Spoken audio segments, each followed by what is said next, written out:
Saya Pak Yosef Adicita kali ini akan mengampu dan membimbing kalian semua supaya bisa memahami dasar-dasar dan prinsip-prinsip yang ada di fisika dasar. Penasaran bagaimana caranya? Gimana? Rumit? Oh enggak, tenang aja ya. Di sini saya akan membuat fisika menjadi lebih menarik dan lebih mudah untuk dipelajari. Penasaran? Langsung aja kita lihat.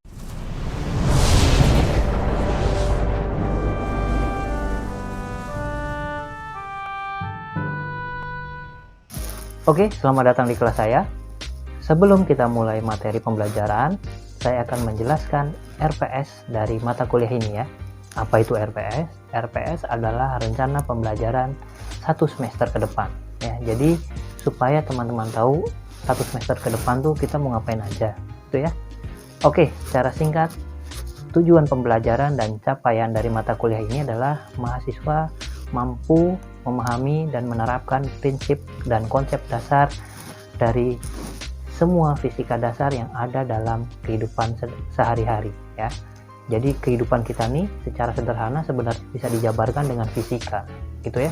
Oke, yang kedua adalah mahasiswa dan mahasiswi mampu memahami persamaan fisika dasar sederhana dan menyelesaikan soal-soal yang diberikan ya. Jadi setelah teman-teman paham, harapannya teman-teman nanti juga bisa menyelesaikan permasalahan-permasalahan yang ada. Oke, selanjutnya untuk materi pembelajarannya bahannya nggak banyak ya, hanya ada 6 materi pembelajaran yang akan kita pelajari selama 1 semester ke depan. Yang pertama, pengukuran dan vektor, kemudian yang kedua, gerak, yang ketiga, gaya dan hukum Newton, yang keempat, usaha dan energi, yang kelima, gerak rotasi, yang keenam, yang terakhir kita akan belajar mengenai gelombang dan getaran. Oke, next. Kita akan menggunakan sistem perkuliahan secara online atau daring. Perkuliahan akan saya selenggarakan menggunakan e-learning U-verse. Teman-teman bisa mengaksesnya di website sebelah. Oke. Selanjutnya, teman-teman juga bisa mengerjakan secara 2 metode. Yang pertama adalah sinkron dan asinkron. Untuk yang sinkronus akan diselenggarakan sesuai dengan jam perkuliahan yang telah disediakan oleh bagian akademik dari U-verse. Dan untuk asinkronus, teman-teman bisa mengaksesnya mata kuliah saya ini selama 1 minggu ke depan sebelum perkuliahan minggu depan dimulai gitu ya. Jadi kalau misalkan teman-teman hari ini nggak sempat, boleh mengikuti perkuliahan saya di e-learning besok atau lusa atau besoknya lagi, asalkan tidak melewati batas 1 minggu ya sebelum perkuliahan minggu depannya dimulai. Paham ya? Deal? Oke. Next. Oke, sekarang kita akan bahas penilaian ya.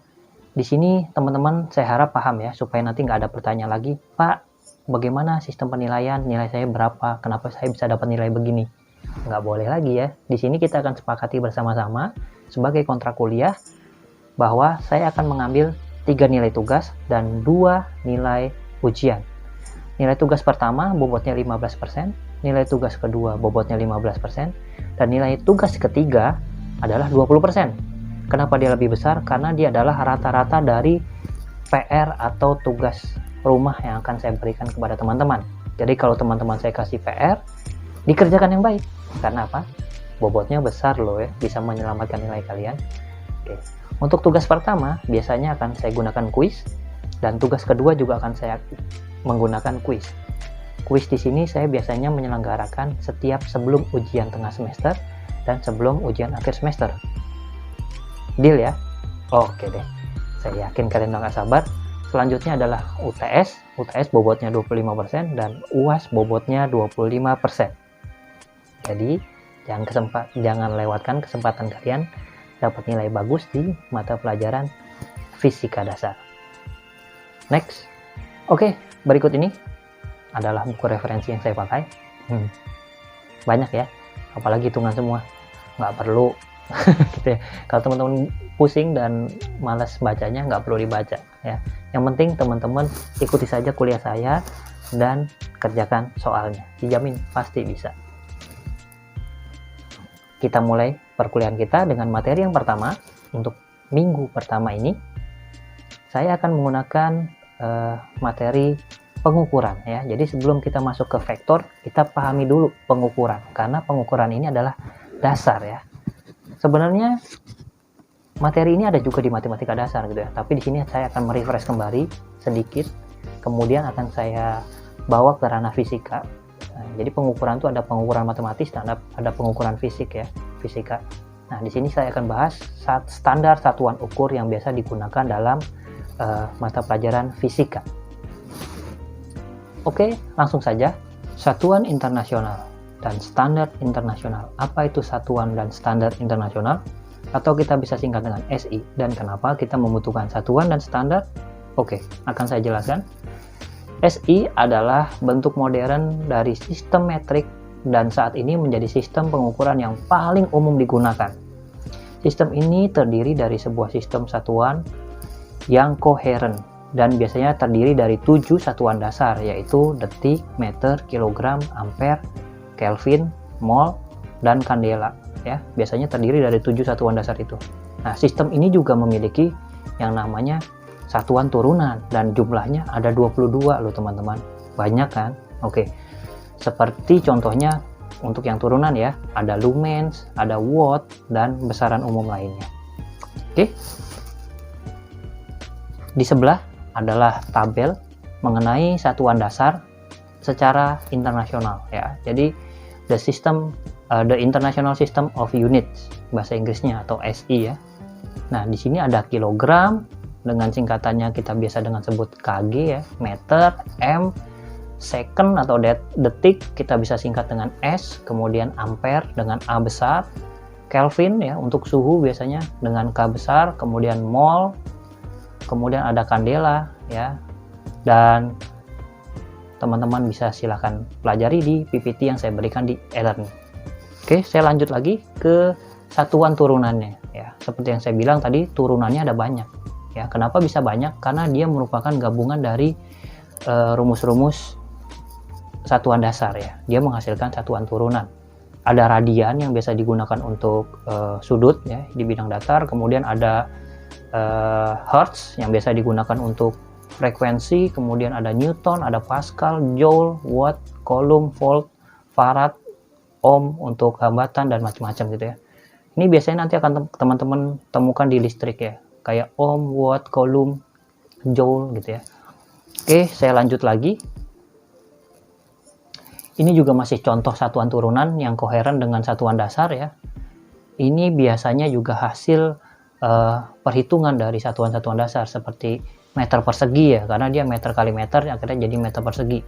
Biasanya digunakan untuk luas, kemudian ada meter kubik ya, luas alas, meter persegi kali tinggi ya, jadi dia ada 3M, meter kubik, gitu aja cara menghafalnya ya. Itu untuk digunakan volume ya, kita untuk mengukur volume. Kemudian ada juga meter per detik atau meter per jam, itu digunakan untuk kelajuan atau kecepatan. Ada juga meter per detik kuadrat ya, itu kalau kuadrat ya untuk percepatan ya. Ada juga ampere per meter ya, jadi untuk kekuatan medan magnet dan lain sebagainya. Selanjutnya saya akan juga tampilkan satuan turunan dengan nama khusus, teman-teman bisa lihat, dan untuk lebih detailnya silahkan kunjungi e-learning dan download materinya. Oke, sistem dan konversi satuan. Nah, ini yang penting ya. Setelah teman-teman hafal dan tahu satuan-satuan dasar dan begitu juga satuan turunannya ya, kita akan pelajari mengenai sistem dan konversinya. Mengapa perlu dikonversi ya? Sama seperti teman-teman belanja ya. Kalau teman-teman membawa uang 100.000, kemudian barang yang mau dibeli harganya 10.000, kira-kira pasti dapat kembalian nggak? Dapat ya. Dan kembaliannya pasti lebih dari selembar. Dan di situ ada banyak pecahan. Nah, itulah yang namanya konversi kurang lebih ya. Mengapa perlu dikonversi? Konversi satuan sangat penting dilakukan ketika kita berhubungan dengan hitung-menghitung dan nilai besaran. Contohnya, ketika hendak mengubah satuan panjang dari meter ke kilometer, ya, meter ke kilometer, ya, mengubah waktu dari jam ke detik dan lain sebagainya. Ya, di sebelah sini saya akan tampilkan contoh, ya, mengenai bagaimana mengkonversi satuan kilometer per sekon menjadi meter per sekon. Oke. Untuk sistem konversi ya, Konversi satuan secara umum berarti mengubah nilai dari satu sistem satuan ke sistem satuan lainnya gitu ya. Yang tadi saya contohkan dari kilometer berubah menjadi meter. Nah, konversi satuan dapat dilakukan dalam sistem satuan yang sama maupun dalam sistem satuan yang berbeda. Ya, saya lanjut dulu. Selanjutnya dalam konversi saya akan mundur lebih jauh ke waktu teman-teman SMP atau SMA kelas 1 ya, atau kelas 10 mengenai satuan panjang. Ya, teman-teman bisa lihat konversi satuan panjang. Satuan panjang bisa kita gunakan untuk mempertimbangkan panjang dari satu titik ke titik lain ya, entah itu benda, jalan, atau lain sebagainya. Satuan panjang yang kita pakai di seluruh dunia biasanya meter ya, menggunakan satuan standar meter. Jika kita menaikkan 1 meter ke satuan yang lebih tinggi di atasnya, maka teman-teman bisa lihat di gambar anak tangga sebelah, ya, kalau dari meter dia naik, maka dia harus dibagi 10 ya. Adapun kalau dia turun ke satuan meter yang ada di bawahnya, maka dia harus dikalikan dengan 10. Ya, teman-teman bisa lihat ilustrasinya dan lebih detail, jangan lupa kunjungi e-learning. Selanjutnya massa ya. Biasanya digunakan untuk bobot atau yang sesuatu benda yang memiliki berat ya. Sebenarnya dalam fisika satuan berat yang benar adalah Newton. Akan tetapi dalam kehidupan sehari-hari sering kita menamainya dengan kilogram. Kenapa Newton? Karena setiap benda pasti kena gravitasi ya. Makanya di luar negeri mereka menggunakan Newton. Oke. Massa tidak berubah dimanapun kamu berada, sementara besarnya berat akan berbeda-beda tergantung dari gaya gravitasi tempat tersebut. Nah, untuk mengkonversi satuan berat, sama seperti konversi satuan panjang yang ada sebelumnya ya. Nah, kamu hanya perlu membagi dengan 10 setiap kali kenaikan satuan, dan kamu bisa mengkalikan 10 setiap kali dia mengalami penurunan satuan. Ya, ilustrasinya akan saya tampilkan seperti gambar di samping. Oke, kali ini kita akan bahas konversi satuan waktu. Berbeda sama yang sebelumnya ya. Kenapa dikatakan berbeda? Karena sebelumnya panjang dan berat itu sangat mudah ya. Dengan menggambar anak tangga, teman-teman bisa mengkalikan 10 atau membagi 10. Nah, berbeda ya. Karena apa? Karena pada dasarnya waktu dia berbasis jam dan biasanya memiliki kelipatan 6 ya. Bukan kelipatan 10 seperti anak tangga. Nah, akan saya beri contoh. 1 hari ada 24 jam, 1 jam ada 60 menit, 1 menit 60 detik, 1 detik berarti 1/60 menit, 1 menit 1/60 jam, 1 jam bisa kita katakan ada 3.600 detik, 1 hari ada 86.400 detik ya. Semua bisa kalian bagi 6 ya. Kira-kira berikut adalah ilustrasi konversi satuan waktu. Oke teman-teman, kita sudah belajar 3 jenis dasar konversi satuan, panjang, berat, dan waktu. Terima kasih teman-teman atas partisipasinya. Saya harap perkuliahan kali ini menjadi babak baru buat kalian yang merasa bahwa fisika itu sulit dan rumit, hitung-hitungan itu nggak enak gitu ya. Kali ini semuanya akan menjadi mudah dan menyenangkan. Terima kasih sudah mengikuti perkuliahan hari ini. Sampai jumpa di minggu depan. Dadah.